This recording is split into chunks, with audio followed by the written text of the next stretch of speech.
여러분 이 사찰에 가서 보면은 여러 종류의 탑들이 있어요. 탑, 다보탑, 석가탑 이런 석탑들이 많이 있습니다. 원래 불교에 있는 이 탑들은 그 석가모니의 사리를 모셔놓은 곳이라고 그래요. 사리를. 그런데 이제 그렇지 않는 이런 절들은 그 불교의 어떤 귀한 유물들을 불경이라든가 이런 것들을 그곳에 이렇게 넣어놓기도 한다라고 그래요. 그런데 이 탑을 중심으로 빙빙 돌면서 탑돌이라고 그러죠. 탑돌이를 하는 종교 행위를 하는 것을 보게 됩니다. 또한 우리가 이렇게 산에 올라가다 보면은 돌로서 이렇게 돌탑을 쌓아놓은 탑들을 볼 수가 있습니다. 돌 하나하나 주어가지고 아주 그냥 이렇게 정성을 다해서 쌓은 탑들이 있지요. 이런 탑들은 예수를 믿지 않는 사람들이 주로 쌓습니다. 예수를 믿는 사람들은 탑에 대해서 그렇게 크게 관심을 갖지 않아요. 저 역시 마찬가지죠. 누가 저렇게 쌓아놨나, 참 고생 많이 했다 이런 생각 정도지요. 그런데 이런 탑들은 어떤 의미를 가지고 있냐면은 공을 드리는 거예요. 공로주의.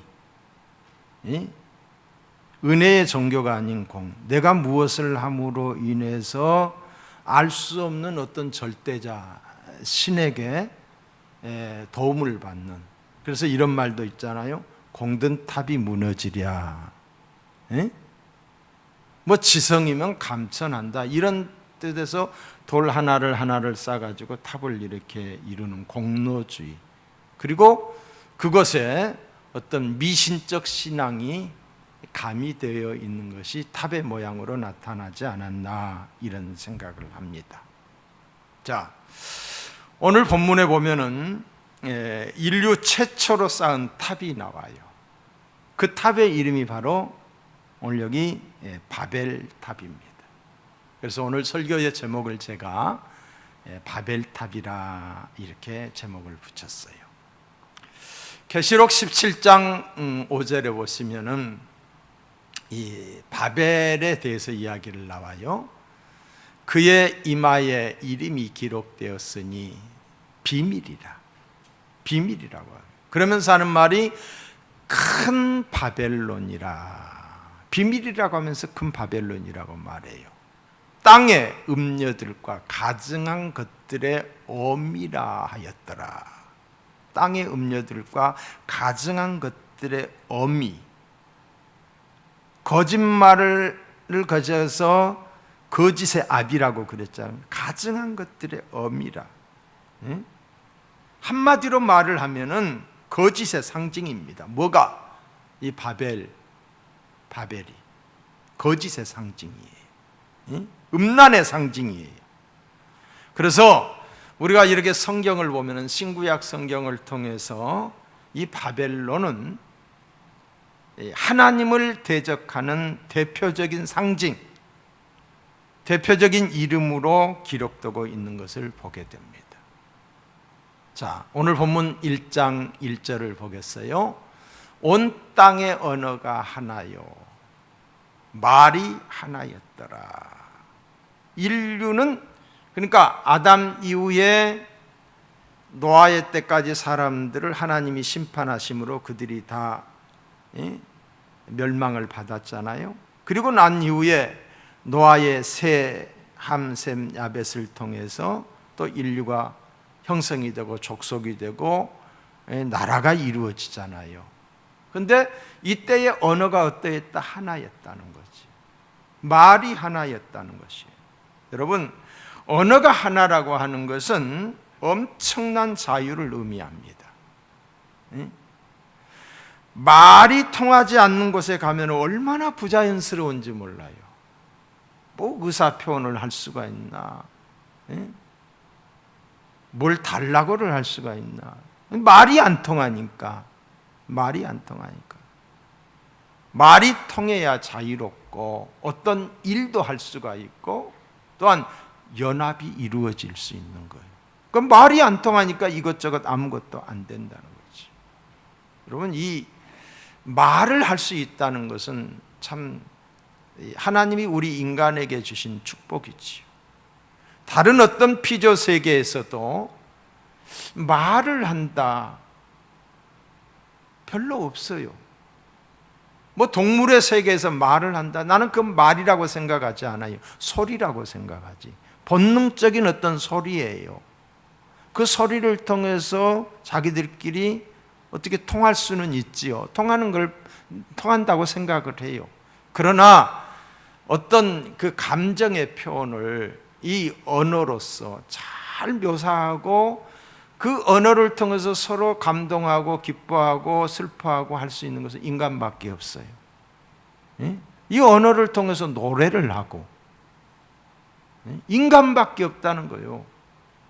그러니까 진화론자들이 이 설명하지 못하는 게 언어예요. 언어. 인간만이 가지고 있는 이 언어에도 그들은 뭐라고 말을 못하는 거예요. 아니, 원숭이가 진화됐다. 원숭이도 말 잘하는 원숭이가 하나라도 나타나야 될 거 아니에요. 자, 2절을 다시 봅니다. 이에 그들이 동방으로 옮겨가다 신할 평지를 만나 거기 거류하며 그랬어요. 에덴 동산에서 쫓겨난 인간은 끊임없이 어떠했느냐? 하나님을 등지고 동쪽으로 이동했습니다. 동쪽으로 이동했다라고 하는 것은 하나님을 등지고 떠났다는 거예요. 죄를 지은 인간은 하나님께로 돌아오기를 거부합니다. 최초의 인간 아담이 죄를 짓고 난 다음에 그가 했던 첫 번째 행동이 뭐였어요? 숨었다고 그랬어요. 죄를 지은 인간은 꼭꼭 숨어요. 하나님이 없다고 말하며 하나님을 믿지 않는 까닭은 하나님이 없기 때문이 아니라 자신이 죄인이기 때문인 거예요. 그래서 하나님을 거부하는 거예요. 죄를 지은 인간은 하나님이 두렵지요. 하나님이 없다고 하지만 하늘이 두려운 거예요. 그가 심판하실 것 같고 내 모든 비밀을 다 알고 계신 것 같아요. 그래서 가능하면 하나님에게서 멀리 떠납니다. 우리 주님을 배반했던 베드로, 모른다고 했던 베드로가 어떠했어요? 멀찍이 떨어져서 쫓아갔던 것처럼 죄를 짓게 되면 하나님과 멀어지게 되는 거예요. 여러분, 어떤 죄를 졌더라도 하나님께 돌아오면은 돌아온 탕자를 용서하신 같이 하나님의 너그러운 품이 우리를 안아주시는 줄로 믿습니다. 어떤 어려운 문제가 아무리 코로나가 큰 문제라 할지라도 우리는 하나님을 등지고 멀리 떠나는 것이 아니라 적당한 거리를 두고 눈치 보는 것이 아니라 하나님을 기쁘게 하고 어떻게 하면 하나님께 예배할 수 있을까? 이것이 하나님의 자녀됨의 도리인 줄로 믿습니다. 자, 3절을 보겠어요. 서로 말하되 자, 벽돌을 만들어 견고히 굽자 하고 이에 벽돌로 돌을 대신하며 역청으로 진흙을 대신하고. 자, 벽돌을 만들어낸 것은 그 당시로서는 놀라운 사건입니다. 놀라운 사건입니다. 벽돌이 없었을 때 사람들은 동굴이나 토굴이나 움막에서 기거 생활을 해야만 했습니다. 흙을 불에 구워서 단단한 벽돌을 만들어냈어요. 그리고 그 벽돌로 집을 짓고 그 안에 들어가서 살 수 있게 되었어요. 이것은 문명의 발전과 기술의 진보예요. 이것이 하나님이 우리 인간에게 주신 축복이에요. 문화 명령 속에 들어있는 축복이에요. 인간에게 주신 축복이에요. 제가 여러 번 이야기하지만은 제비집은 1000년 전이나 지금이나 똑같다라고 그랬지요.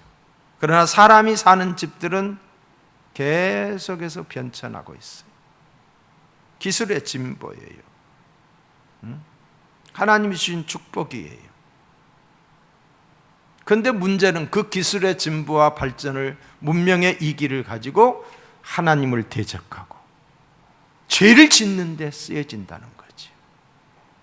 요즘 우리 사회의 위대한 발견, 문명의 이기가 그 중에 하나가 바로 컴퓨터예요. 컴퓨터. 이 컴퓨터는 우리의 삶과 사고 구조를 완전히 바꾸어 놓았어요. 이 컴퓨터가 이제는 이렇게 자그만해졌어요. 옛날에는 막 컸잖아요. 이 안에 다 들어있어요. 책이 필요 없어요. 이 안에 들어있어요. 연필이 필요 없어요. 공책이 필요 없어요. 신문이 필요 없어요. 계산기가 필요 없어요. 이 안에 다 들어있어요. 세계 모든 것이 이 안에 다 들어있어요. 사이클만 맞고 채널만 맞으면, 번지수만 맞으면 어디든지 다 들어갈, 세계 온 나라가 이 안에 다 들어있어요. 모든 정보가 이 안에 다 들어있다 이 말이에요. 그런데 이게 우리에게 주신 문명의 이기지요. 그러나 이것이 선용만 되고 있느냐? 그렇지 않다는 거지. 이 안에 우리가 봐서는 안 될 것도 너무 많아요. 청소년들이 이것 때문에 많이 오염되고 있어요. 정신건강이 해체되고 있어요. 좋기도 하지만 이것이 나쁘기도 하다는 거지. 여러분, 인간이 핵을 만들었어요. 이 핵은 전력을 공급하고 인류의 복지를 위해 사용할 수 있어서 생활에 얼마나 많은 도움을 주는지 알 수 없습니다. 그러나 인간은 이 핵을 가지고 전쟁을 위해 핵폭탄을 만들었어요. 그래서 세계의 모든 사람들이 이 핵무기 앞에 벌벌 떨고 있는 거예요. 이것이 바로 인간이 가지고 있는 기술 문명의 한계입니다. 핵이 인간을 위협하는 무기가 되었듯이 모든 과학 기술 문명은 인간을 더러는 불안하게 만들든지 아니면 인간을 도리어 노예로 만듭니다. 때로는 바보로 만듭니다. 우리에게 한없이 편리한데, 여러분 옛날에는 엔간하면 전화번호 다 외웠어요. 그런데 요즘은 안 외워요. 내비게이션이 있기 전에는 길을 스스로 찾아다녔어요. 그런데 이제는 그냥 여기다 다 맡기는 거야. 바보가 되고 가고 있어요.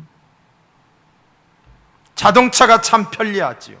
좋지만 이 자동차 때문에 이 지구가 오염이 되고 매연 때문에 사건 사고가 얼마나 많이 일어나고 있습니까?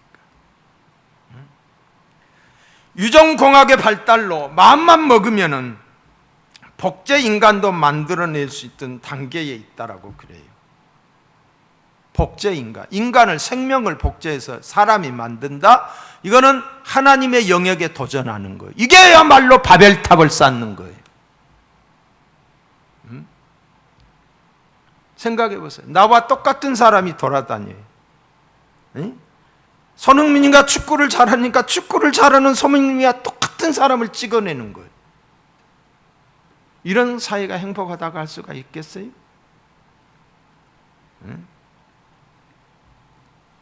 여러분, 4차 혁명 시대, 얼마 전에 대통령께서 나오셔가지고 4차 혁명 시대에 우리나라가 이제 거기에 맞춰서 우리나라가 이렇게 돼야 된다라고 하는 설명들을 하셨잖아요.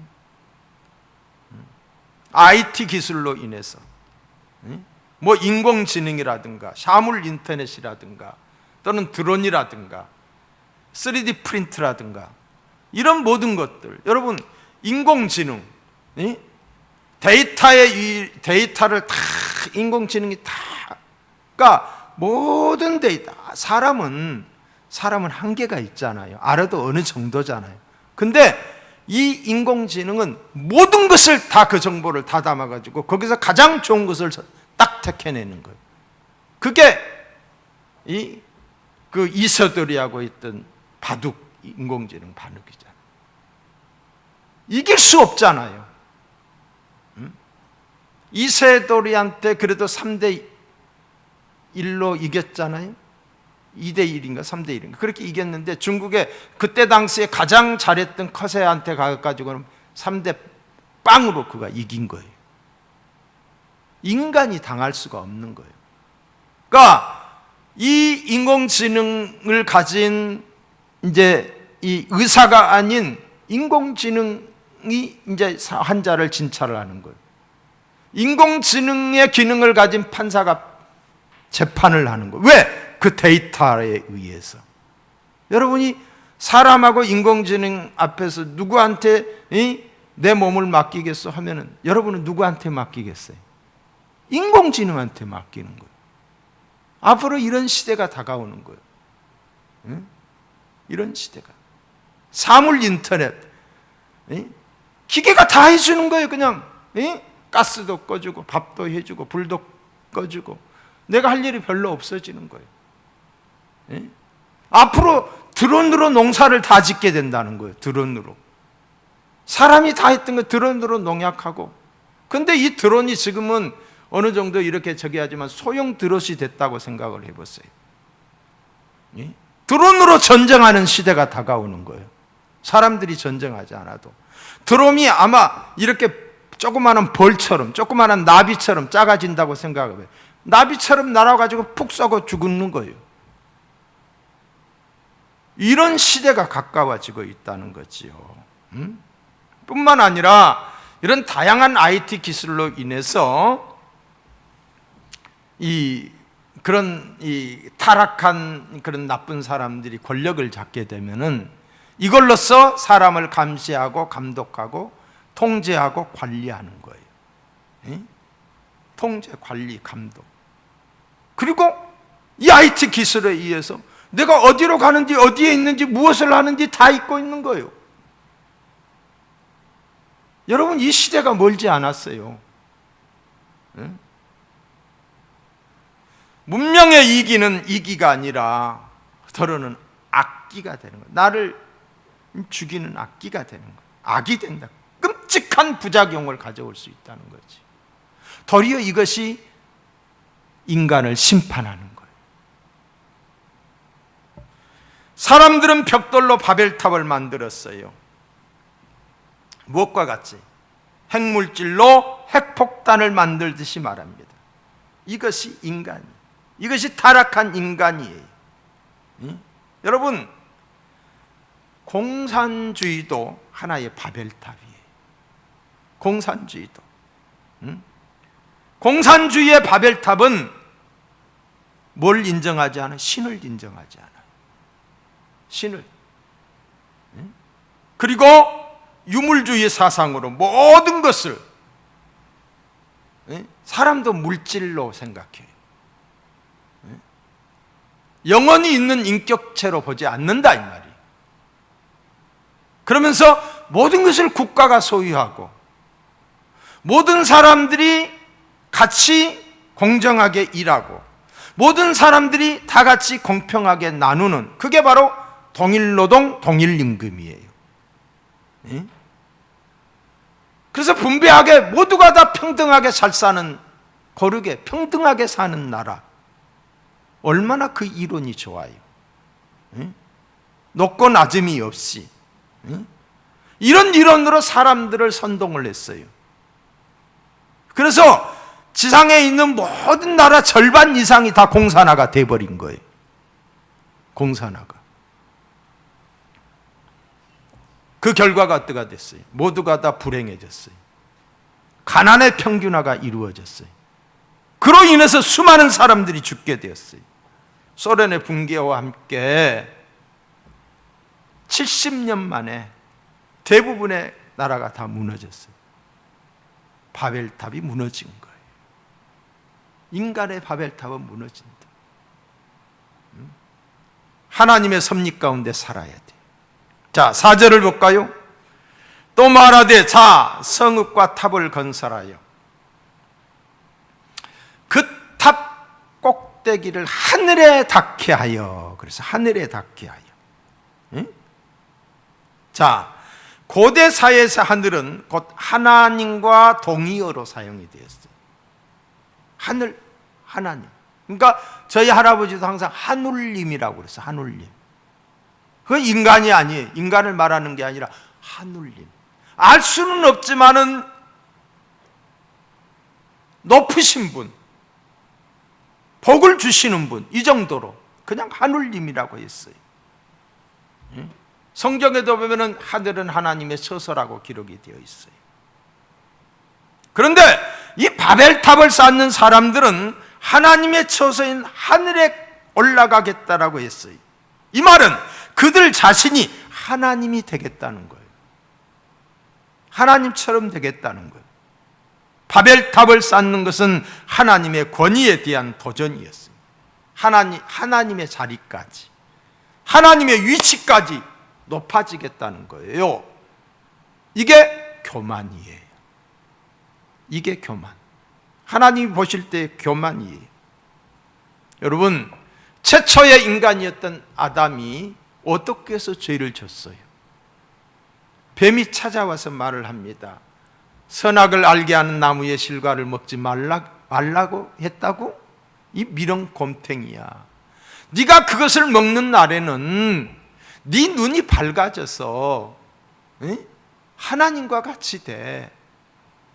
하나님이 된다는 거예요. 그러니까 그 말을 듣고서 덜컥 따먹은 거예요. 여러분, 하나님이 되고 싶어 하는 거. 그래서 바벨탑을 쌓은 거예요. 이게 인간의 교만이지요. 인간의 교만이에요. 두 번째는 그들이 바벨탑을 쌓은 동기는 우리의 이름을 내고 그랬어요. 4절에 보시면은, 자, 저기 보세요. 그 탑 꼭대기를 하늘에 닿게 하여 우리의 이름을 내고, 우리의 이름을 내고. 하나님의 이름을 내기 위해서가 아니에요. 자기의 명예를 드러내고 유명해지기 위해서, 내가 유명해지기 위해서. 이게 공명심이지요. 인간의 본능 중에는 유명해지고 싶은 욕망이 있어요. 그래서 뭘 해요? 자기 자랑을 해요. 자기 과시를 해요. 자기 포장을 해요. 위선을 떠는 거지요. 자기 과시, 유명해지기 위해서, 사람들이 알아주기 위해서. 이게 무너지면은 막 우울증에 걸리기도 하고, 사람에 따라서. 여러분, 금강산에 그 전에 가본 적이 있어요. 참 경관이 너무 좋아요. 정말 아름다워요. 그런데 그 아름다운 금강산에 그냥 아주 멋있는 그 절벽이나 돌 위에다가 다 낙서를 해놓은 거예요. 위대한 수령님 만세, 김일성 장군 만세. 아마 통일이 되면 이거 지으려면 한참 걸릴 거예요. 자기 이름을 그렇게 내놓는 거. 자연을 오염을 시킨 거지요. 낙서를 해놓은 거지요. 그리고 전국 방방곡곡에 자기 모양의 동상을 세워놓은 게 아주 북한에는 엄청 많다고 그러잖아요. 왜 그러는 거예요? 왜? 자기 이름을 내기 위해서요. 이것이 뭐냐? 바벨탑이라는 거. 자기 이름을 알리려고 하는 거. 우리 그리스도인들에게 있어서 가장 높임을 받아야 하고 귀히 여김을 받아야 할 이름은 사람이 아니에요. 어느 목사가 아니에요. 오직 예수 그리스도 하나님이신 줄로 믿습니다. 예수님은 우리의 구주가 되시고 우리의 구원자가 되시고 우리의 소망이며 우리의 힘이 되며 우리의 피난처가 되십니다. 예수님의 이름을 높이고 찬양해야 됩니다. 예수님의 이름을 높이고 찬양해야 돼요. 예수님의 이름으로 기도할 때 응답의 역사가 있고, 할렐루야, 내 이름으로 구하라 그리하면 내가 시행하리라고 했어요. 예수의 이름으로 명령할 때에 원수마귀 사탄이가 떠나가는 줄로 믿습니다.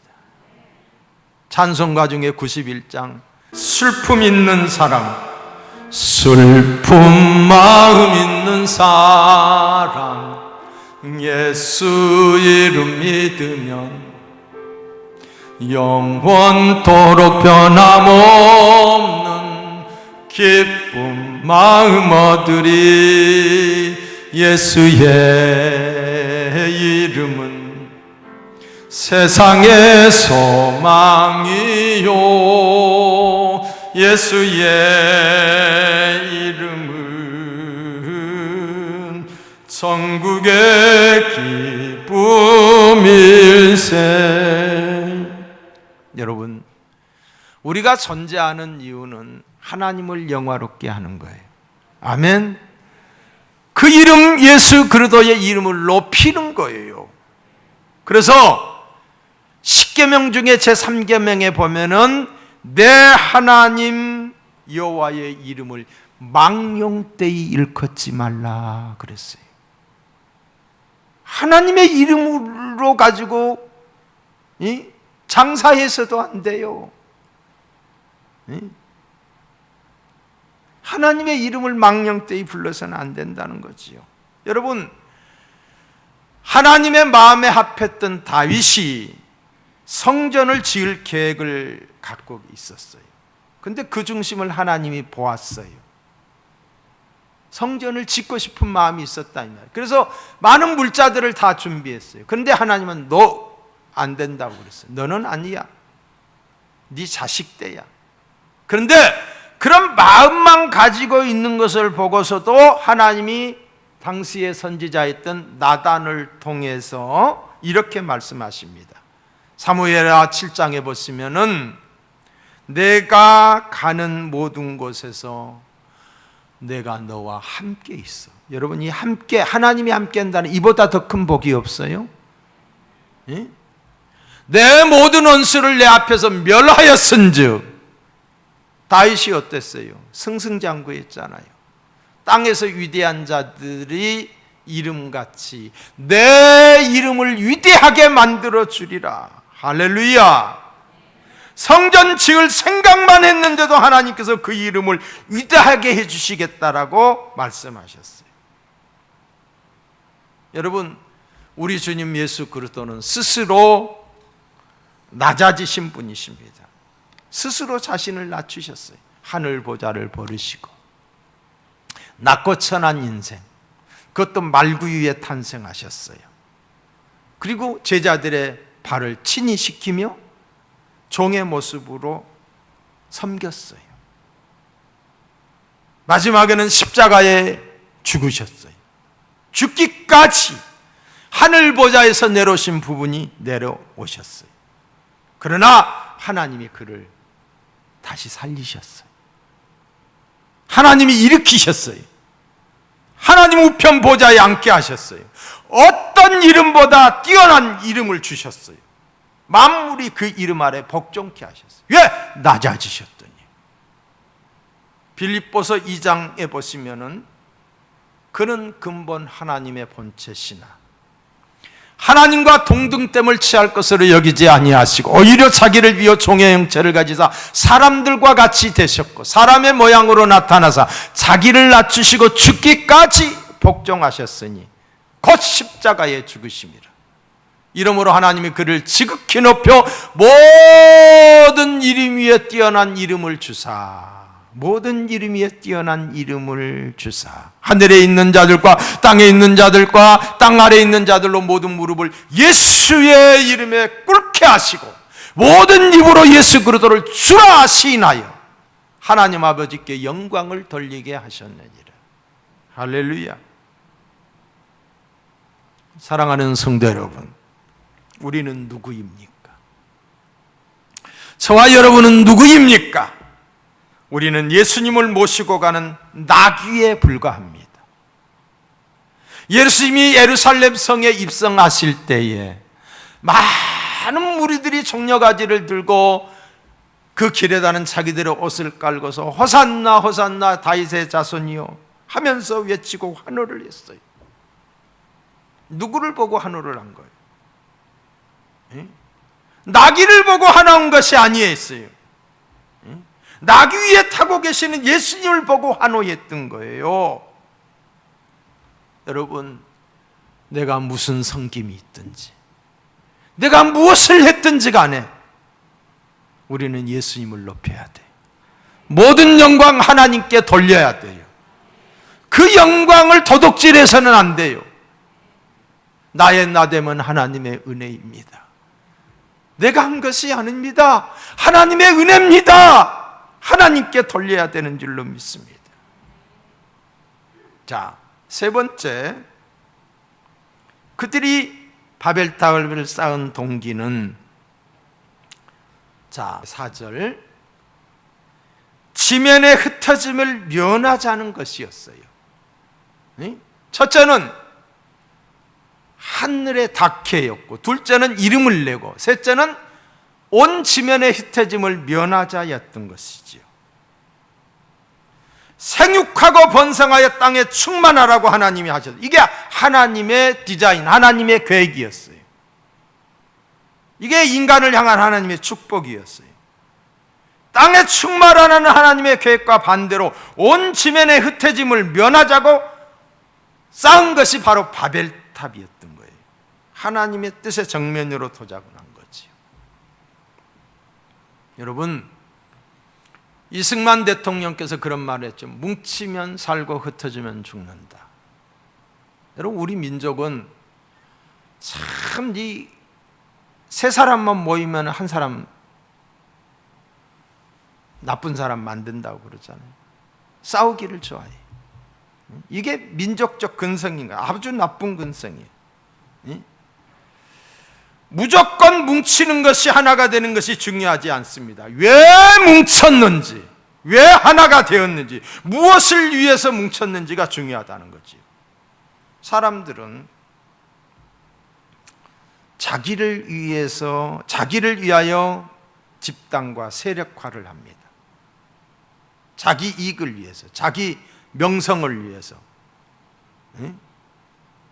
그런데 명분은 좋아요. 명분은 이웃을 위하고 나라와 민족을 위하고 그 동기가 괜찮아요. 그렇게 만든 것의 그 대표적인 것이 뭐냐면 유엔이에요. 유엔.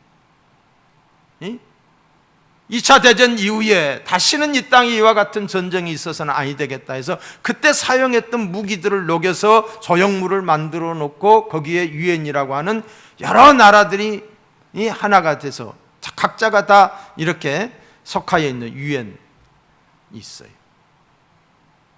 뿐만 아니라 여러 가지 OECD라든가 경제공동체라든가 모든 이런, 또 더 나아가서는 여당과 야당이 있잖아요. 여당과 야당. 그런데 이들의 모임에는 공통적인 특징이 뭐냐? 하나님이 없어요. 하나님이 인정되지 않아요. 사람들의 모임이에요. 평화를 말하지만은 평화가 없어요. 평화가 없어요. 자기들의 이익만을 대변하는 거예요. 자기 나라의 이익만을 대변하는 거예요. 이것이 바로 흩어짐을 면하고 우리끼리 잘 살아보자는 인간의 본질인 죄인의 모습이에요.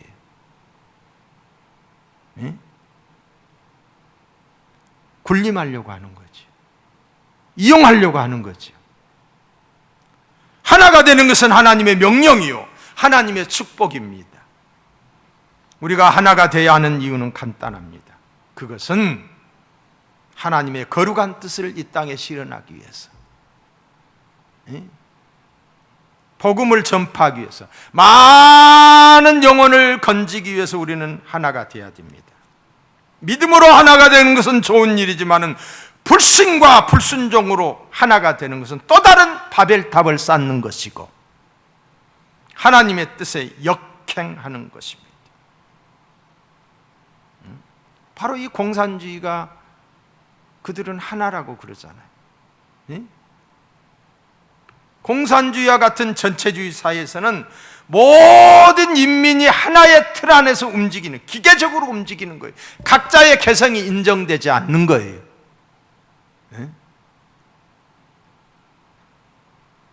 옷을 입어도 통일을 시키고 유니폼, 머리를 깎아도 개개인의 다양성이 전혀 용납되지 않고 서로를 감시하고 통제하기 위해서 자꾸 모이는 것을 종용합니다. 그리고 사모임은 일체 중지하는 거지요. 모여서 하나 되는 것이 좋은 것이기는 하지만은 교만에 가득 찬 사람들끼리 모여 악한 일을 도모할 때에 그 단결은 대단히 위험한 것이다. 흩어짐을 면하자. 이게 뭐예요? 그때 당시에 지도자가 있었을 거예요. 그 지도자가 니무르였어요. 니무르. 응? 그래서 그가 하나님처럼 높아지고 하나님처럼 신격과 대우를 받고 그것을 이루기 위해서 여기 본문에 보시면은 용감한 사냥꾼이라고 그랬어요. 지난주에 제가 말씀드렸잖아요. 첫 용사라고 그랬어요. 여러분, 이 니무롯이 세계를 자기 권세 아래 놓기 위해서 어쩌면 이 바벨탑을 쌓은 것이 아닌가 이런 생각을 해요. 니무롯은 교만한 사람이었고 자기 명성을 자랑하는 사람이었고 자기 이름을 위해서 하나님을 대적하고 전쟁을 일삼는 사람이었어요. 하나님께서는 그것을 어떠했다? 무너뜨렸어요. 바벨탑을 무너뜨렸어요. 뭘 통해서? 언어를 혼잡케 함으로. 언어가 통하지 않으니까 다음 시간에 이 부분에 대해서는 제가 말씀을 드리고자 합니다. 여러분, 인류의 마지막 때가 되면은 성경의 예언이에요. 적그리스도의 출현을 이야기하고 있어요. 적그리스도의 출현. 온 세상을 통일로, 온 나라를 통일로 단일 정부를 세우는 거예요. 그게 충분히 가능해. 이거면 돼요. 이거면 다 통제가 되는 거예요. 나에 대한 인적 사항이 저 중국에도 있을 수가 있어요. 이미 다 파기되어 있을 수가 있어요. 이거 하나면 된다니까요. 다 통제가 가능해요. 사람을 쫓아다니면서 하는 게 아니에요. 이제는 기계가 다 통제를 하는 거예요. 얼마나 지금 우리가 두려움에 떨고 있습니까? 단일 정부를 세우는 거예요. 그리고 모든 종교를 통합해서 단일 종교가 돼가지고 종교에 또한 신격화가 되는 거예요. 이게 누구냐? 적그리스도예요. 적그리스도. 이 적그리스도의 출현으로 하나님을 대항하는 죄악의 모습이 크게 달할 것이다. 그게 달할 거예요. 그리고 하나님을 믿는 사람들은 이 적그리스도가 주는 표를 받지 않으므로 경제 활동을 못하게 된다는 거지. 자, 지금 우리가 이 바코드라고 하는 이런 표들 있잖아요. 그걸 가지고 다 계산하고 그러잖아요. 에? 이거 있어야 통 들어가고 그러잖아요. 그런데 이 바코드, 이런 것을 인체에 새겨서, 사람 몸에 새겨서, 이게 이 표를 받지 않는 사람은 모든 활동을 못 하는 거예요. 그런데 적그리스도에게 속하지 않는 사람들은 이걸 받을 수가 없잖아요. 받으면 안 되잖아요. 그래서 어려운 때가 당한다는 거죠. 경제 활동을 못 한다는 거예요. 그러나 우리 주님의 재림으로 우리 주님이 다시 오셔요. 이 적그리스도의 출현과 되버리면, 그런데 지금 세계가 단일화로, 종교도 지금 이 WCC, 이 종교 통합 운동이 일어나고 있잖아요. 지금 국가 통합도 마찬가지. 그런 강력한 지도자 적그리스도가 나타나. 그런데 그때가 되면 우리 주님이 이 땅에 재림하신다. 아멘. 우리 주님이 재림하실 거예요. 이 적그리스도의 세력은 완전히 파멸되고 영원한 불못에 던지게 된다. 영원한. 기도하십시다.